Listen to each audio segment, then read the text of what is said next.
Halo, Assalamualaikum. Bintang kelas hadir lagi. Kali ini Kak Sari masih melanjutkan membahas buku kelas 8 semester 1. Nah, ini Kak Sari sudah sampai di halaman 50. Ayo kita menalar. Ini ya, Dek ya. Oke, yuk sebelum mulai ada baiknya kita baca basmalah dulu ya. Bismillahirrahmanirrahim. Baca dulu. Coba perhatikan kembali koordinat kartesius di bawah ini. Amati kedudukan titik-titik pada tiap-tiap kuadran koordinat kartesius berikut ini. Amati pula jarak tiap-tiap titik terhadap sumbu X dan terhadap sumbu Y. Oke, ini bacanya sumbu X ya dan sumbu Y, bukan sumbu negatif X, sumbu negatif Y. Hati-hati ya, ini hanya tanda pemisah aja. Nah, sekarang kita perhatikan. Kalau dilihat, ini ada A dan B ya. Kemudian C-nya ada di sini. Ini D, E, F, G, H. Nah, Kak Sari ingatkan dulu untuk kuadran-kuadrannya.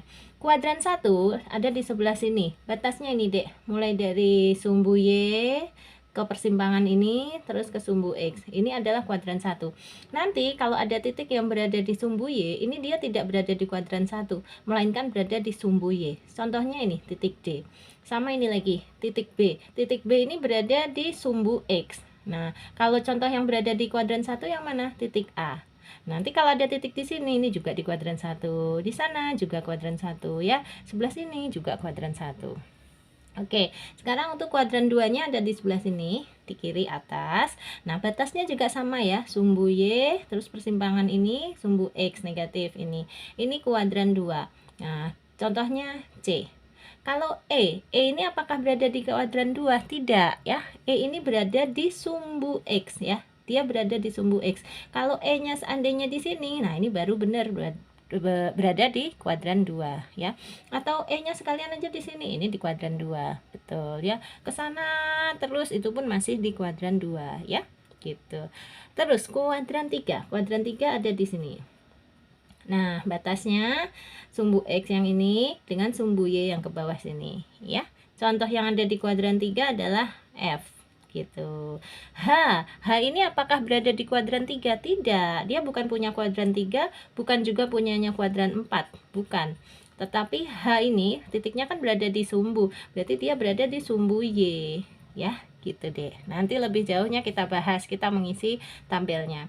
Sekarang terakhir kuadran 4 ada di sebelah sini ya, nih batasnya sumbu X, sumbu Y yang ke bawah dan sumbu X-nya ini. Nah, gitu. Contohnya ini titik G. Titik G ini berada di kuadran 4. Oke. Yuk sekarang kita baca bawahnya. Ini tabel 2.2. Jarak titik terhadap sumbu X dan sumbu Y dalam kuadran. Koordinat titiknya ada titik A, B, C, D, kemudian E, F, G ada di halaman 51-nya. Nah, keterangannya kita disuruh melengkapi ya. Contohnya untuk A, titiknya adalah 2,6. Keterangannya, titik A berjarak 2 satuan dari sumbu Y dan berjarak 6 satuan dari sumbu X. Titik A berada di kuadran 1. Coba kita lihat di gambarnya ya, untuk titik A. Nah, ini deh, Kak Sari perbesar gambarnya supaya jelas. Titik A itu yang ini. Kenapa dia titiknya 2,6? Karena kalau kita perhatikan ya, 2 ini adalah X, 6-nya ini adalah Y. X-nya 2. X itu sumbu ini. Sumbu X itu yang ini, Dek. X positif itu yang di sini ya. 2. Tuh, 1, 2. Makanya dia di sini, 2 ya.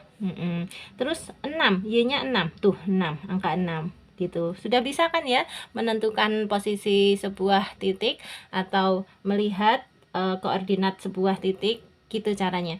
Jadi yang depan itu angka yang depan sebagai X, angka yang belakang sebagai Y. Saya ulang, X-nya 2, ini 2. Kan kalau ditarik lurus ke sini kan 2 nih ya. Kemudian Y-nya 6. Tuh, tarik garis lurus ke sini tuh 6. Ya, jadi dia 2,6. Nah, tadi keterangannya ada jarak dari sumbu X. Nah, kalau jarak dari sumbu X, anggap aja kita berdiri di sumbu X di sini. Anggap saja ini sebagai kolam renang ya. A ini adalah pelampung. Nah, kalau kita berdiri di tepian kolam sini, di sumbu X ini ya, tek di sini aja. Terus kita mau ngambil pelampung itu, jadi kita harus berenang berapa satuan? Hitung. 1, 2, 3, 4, 5, 6. 6 satuan. Nah, jadi jarak titik A terhadap sumbu X ini adalah 6 satuan. Sekarang jarak titik A terhadap sumbu Y itu kan sumbu yang ini. Nah, pura-puranya kita sedang berdiri di tepian kolam renang ini ya, dan kita mau mengambil pelampung A. Nah, ya udah kita berdiri yang paling dekat di sini kan. Jangan berdiri di sini, kejauhan nanti ke sininya. Nah, berdiri aja di angka 6 ini. Terus kita mau ngambil pelampung A harus berenang atau melompat berapa satuan? Hitung. 1 2 2 satuan. Gitu. Intinya, jarak titik A terhadap sumbu X adalah 6 satuan dan jarak titik A terhadap sumbu Y adalah 2 satuan. Ya. Dan titik A ini berada di kuadran 1. Betul ya? Tadi kuadran 1 itu letaknya di sini. Oke, sip. Ini A-nya sebagai contoh. Sekarang kita kembali ke tabel. Kita mau mengisi untuk titik B. Sekalian dulu kita lihat B itu koordinatnya 3,0 ya. X-nya 3, Y-nya 0. X-nya 3, ini dia. Nih, ya. Kan di sini titiknya nih. Bener, X-nya 3 nih. Di angka 3. Kemudian Y-nya kenapa 0? Karena dia tidak ke atas, nggak ke bawah, tetap di titik 0 ini, ya. Nih. Berarti Y-nya 0. Kalau ada titik berada di sumbu X, berarti X-nya aja yang ada angkanya ya. X-nya 3, tapi Y-nya 0. Gitu ya. Kita pindahkan. Nah, ini dia B 3,0. Terus keterangannya gimana? Gini, titik B tadi apakah berada di kuadran? Tidak ya, titik B berada pada sumbu X. Boleh, kita tulis dulu. Titik B berada pada sumbu X. Nah, sekarang kita lihat jaraknya. Jarak titik B dari sumbu X dan jarak titik B dari sumbu Y. Kita mengikuti keterangan yang di sini ya. Kita ngitung jaraknya. Yuk. Nah, ini kan titik B-nya. Nah, jarak titik B terhadap sumbu X. Sumbu X itu ya sumbu yang ini. Apakah dia ada jaraknya? Tidak ya. Kenapa? Karena dia tepat berada di sumbu X. Atau dia berada di tepian kolam yang ini. Jadi kesimpulannya, jarak titik B terhadap sumbu X ini adalah 0. Nah, kemudian jarak titik B terhadap sumbu Y. Sumbu Y itu yang vertikal ini, Dek. Nah, misalnya kita berdiri di sini, ya. Jaraknya ke titik B ini adalah, hitung aja, 1, 2, 3. Jaraknya 3 satuan. Itu kalau dari sumbu Y. Nah, Kak Sari ulang, kalau dari sumbu X tadi jaraknya adalah 0 ya. Kenapa? Karena dia berada pada sumbu X. Tetapi kalau jaraknya dengan sumbu Y ada, yaitu 1, 2, 3. Oke, tinggal kita salin. Yuk. Nih, titik B berjarak 3 satuan dari sumbu Y dan 0 satuan dari sumbu X ya, gitu. Dah, gini. Sip. Kita lanjutkan sekarang yang C. Negatif 2,3. Nah, nanti dia berada di kuadran mana? Boleh kita lihat dulu. Kemudian jaraknya terhadap sumbu X dan sumbu Y-nya berapa? Yuk kita lihat gambarnya ya. Nah, ini dia C. Negatif 2,3. Ini titiknya ya. X-nya negatif 2. Mana? Nih, X-nya negatif 2. Dan Y-nya 3. Ini dia, Y-nya 3. Tuh, kalau ditarik garis lurus ke sini kan, tuh, Y-nya 3. X-nya kalau ditarik garis lurus tuh, negatif 2, gitu kan. Nah, berarti dia ini berada di kuadran berapa? Ini dia, di kuadran 2. Sudah jelas tadi, di awal sudah Kak Sari terangkan. Sekarang jaraknya. Jarak titik C terhadap sumbu X. Sumbu X itu yang ini ya, jaraknya berapa? Nah, kita berdiri aja di tepian yang sebelah sini ya. Yuk, kalau mau mengambil pelampung C ini berarti kita harus loncat atau berenang. Berapa satuan? Hitung. 1, 2, 3. 3 satuan dari sumbu X.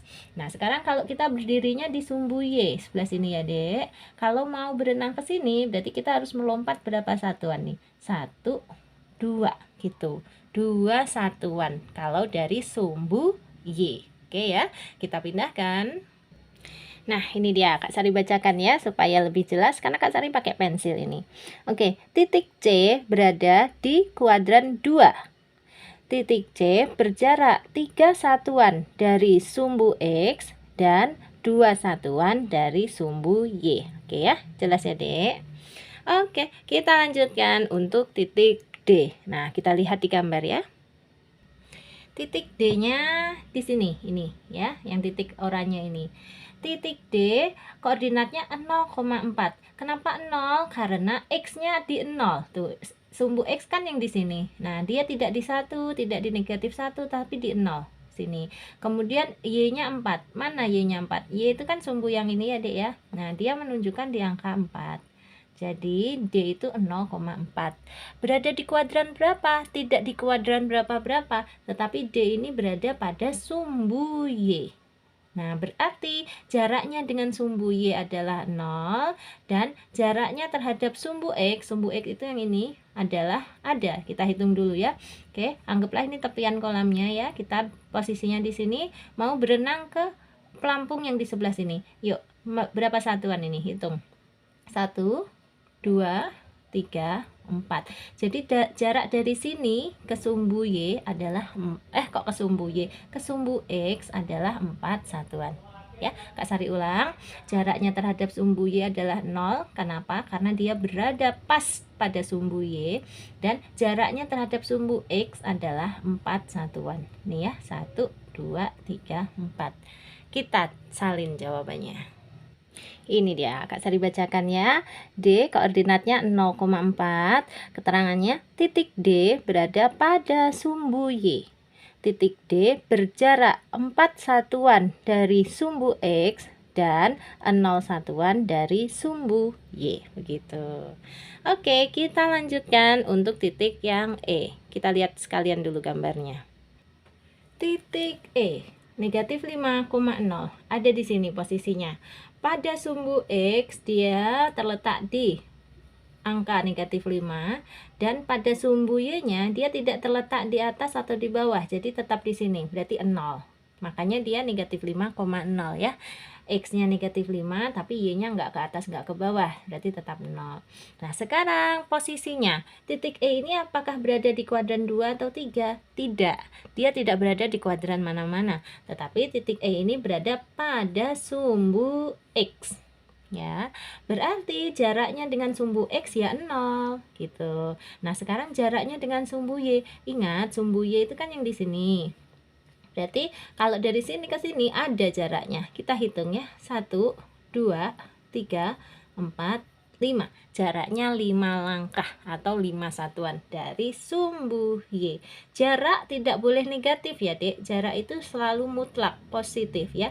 Dari sini 1, 2, 3, 4, 5. Dihitung sebaliknya juga harus sama. 1, 2, 3, 4, 5. Jadi jaraknya 5 satuan kalau dari sumbu Y.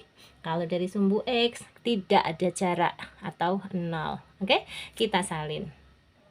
Nah, ini dia koordinat titik E negatif 5,0. Keterangannya titik E berada pada sumbu X. Titik E berjarak 0 satuan dari sumbu X dan 5 satuan dari sumbu Y ya. Oke, sekarang kita lanjutkan untuk titik F.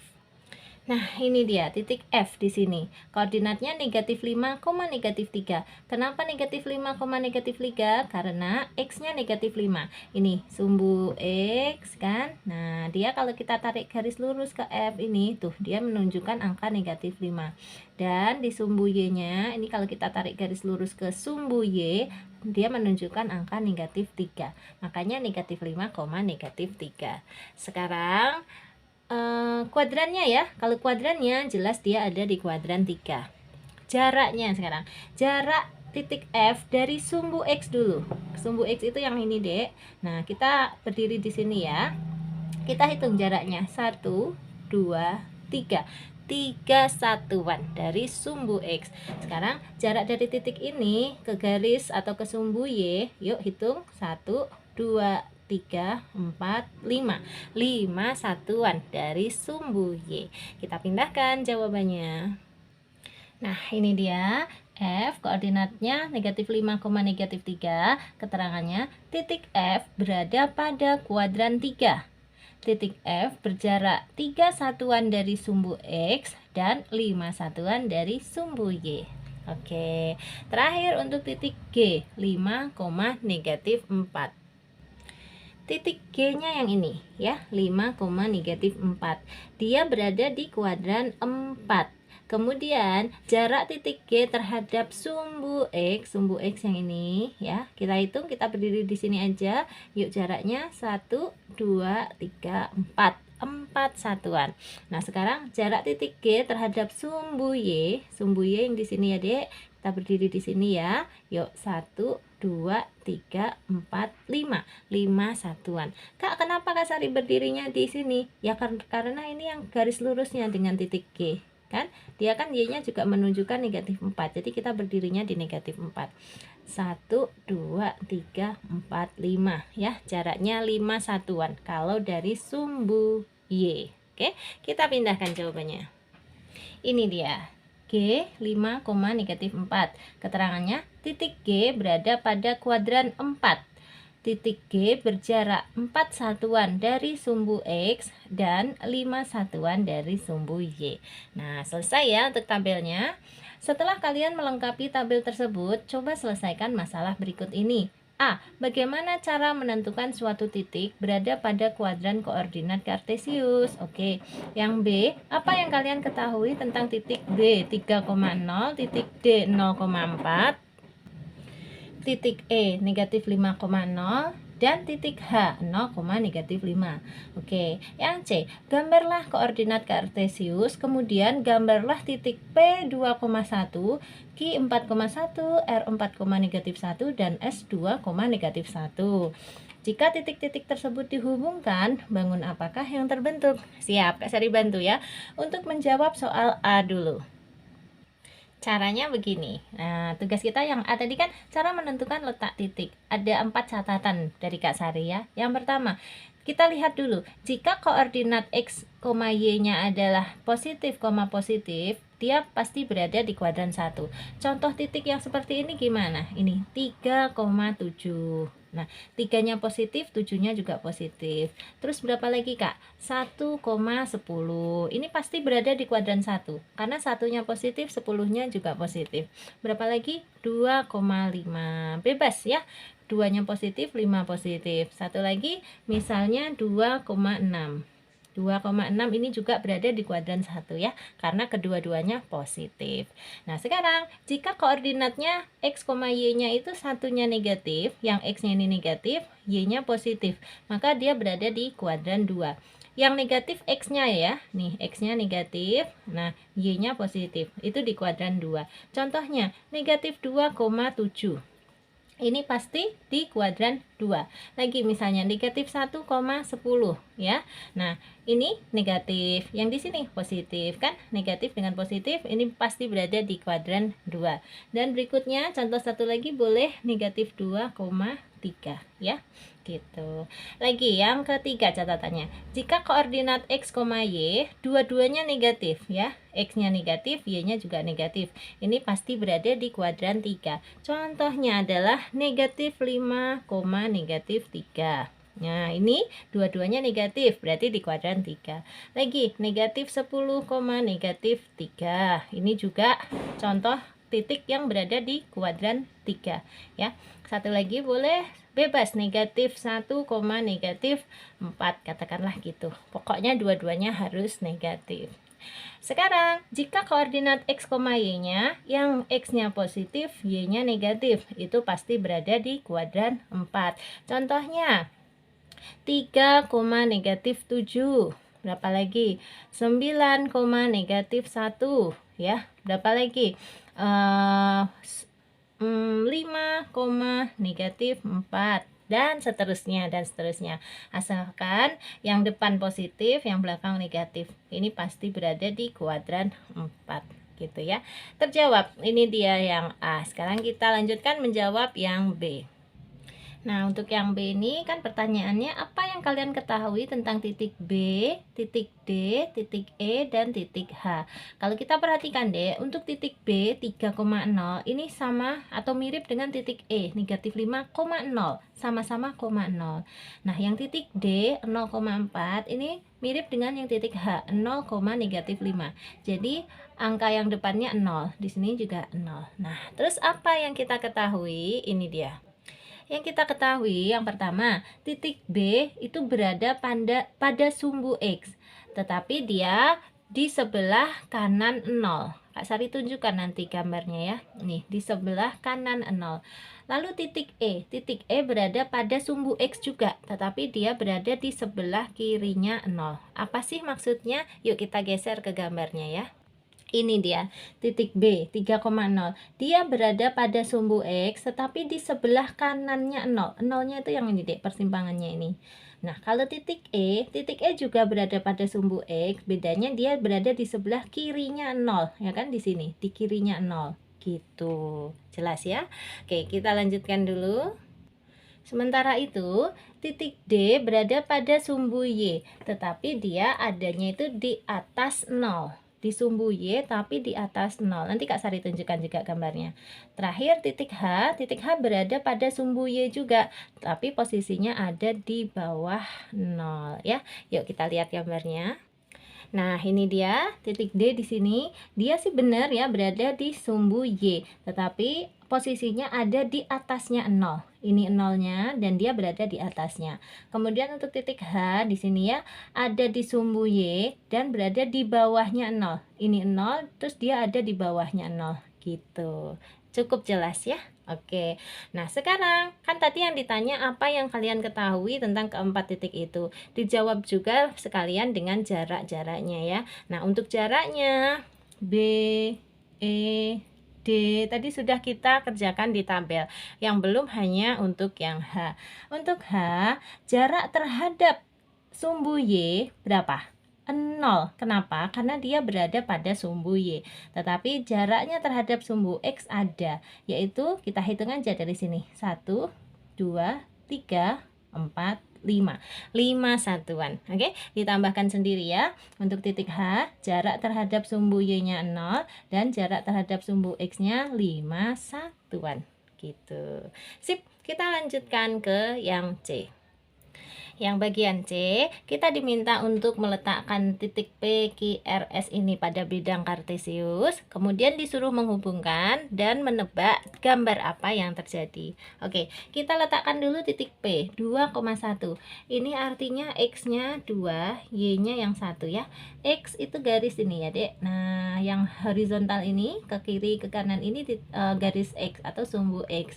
Di sini X-nya 2. Mana? Cari angka 2. Ini dia 2 ya di sini. Kemudian Y-nya 1. Y1 itu ada di atas. Berarti ini naik X1. Nah, di sini berarti posisinya. Gitu. Ini adalah titik P. X-nya 2, Y-nya 1. Nih 2 terus naik ke atas 1. Q 4,1. Berarti X-nya 4. Mana X-nya 4? Nih 1 2 3 4 di sini. Y-nya 1, naik ke atas 1. Ada di sebelah sini. Ini Q. Kemudian R 4, negatif 1. Berarti X-nya 4, Y-nya negatif 1. X-nya 4 itu ini negatif 1. Y negatif 1 itu turun ke bawah di sini ya. Di sini ini R, terakhir S 2, negatif 1. X-nya 2, Y-nya negatif 1 turun ke bawah juga ya. Berarti ada di sini. Nah, gitu. Ini titik S. Tinggal dihubungkan nanti gambar apa yang terbentuk. Yuk, kita hubungkan ya. Nah, sudah jadi. Ternyata terbentuk gambar persegi PQRS. Kok tahu kalau persegi? Karena semua ukurannya sama. Dari P ke Q ini ada 2 langkah atau 2 kotak ya, 2 satuan. Kemudian dari Q ke R ini juga 2 satuan. Nah, R ke S juga 2 satuan. 1, 2. S ke P juga 2 satuan. Nah, kalau semua sisinya panjangnya sama, itu kan merupakan ciri-ciri sebuah persegi. Oke, sudah terjawab ya. Jadi, PQRS membentuk sebuah persegi. Sudah selesai gitu. Gimana? Ada yang mau ditanyakan? Ada yang masih kurang jelas? Boleh ya tanyakan di kolom komentar. Atau kalau yang mau gabung di grup belajarnya Kak Sari, boleh kita diskusi bareng-bareng di sana. PR dari LKS, PR dari guru, PR dari buku paket, boleh dibahas bareng-bareng di grup ya.